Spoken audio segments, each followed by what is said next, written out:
India বার কাউন্সিলের একটি সিদ্ধান্তকে ঘিরে আবারও ফুঁসে ওঠে ককরোচ জনতা পার্টি। নালসার বিশ্ববিদ্যালয় থেকে স্নাতকদের নথিভুক্ত বন্ধ রাখার বিসিআই এর সিদ্ধান্তের কঠোর সমালোচনা করেন সিজেপির সদস্যরা। এরপর কয়েক ঘণ্টার মধ্যেই সিদ্ধান্ত বদলায় বার কাউন্সিল, জানায় সব শিক্ষার্থী নিজেদের পছন্দের রাজ্য বার কাউন্সিলে নথিভুক্ত হতে পারবেন।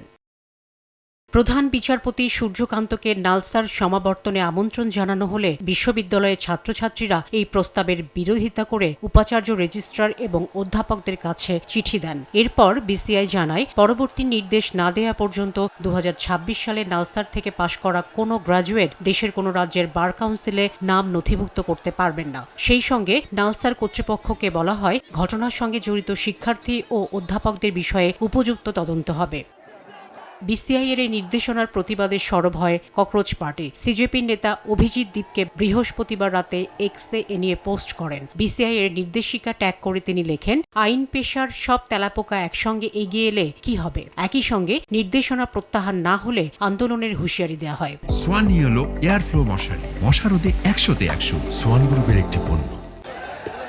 সম্প্রতি প্রধান বিচারপতি সূর্যকান্ত দেশের বেকার যুবকদের তেলাপোকা এবং পরজীবী বলায় নতুন প্রজন্ম ককরোচ জনতা পার্টি গঠন করে। বিচারপতির মন্তব্য সমস্ত জেনজিকে শুধু জোটবদ্ধই করেনি, দেশের শাসক দল বিজেপিকেও চাপে ফেলেছে। এছাড়া প্রশ্নপত্র ফাঁস ও শিক্ষাক্ষেত্রে দুর্নীতির জন্য শিক্ষামন্ত্রী ধর্মেন্দ্র প্রধানকে পদত্যাগে বাধ্য করেছে বিজেপি সরকার। এদিকে ঘটনাকে কেন্দ্র করে নালসার কর্তৃপক্ষ এখনও সমাবর্তনের দিন স্থির করতে পারেনি।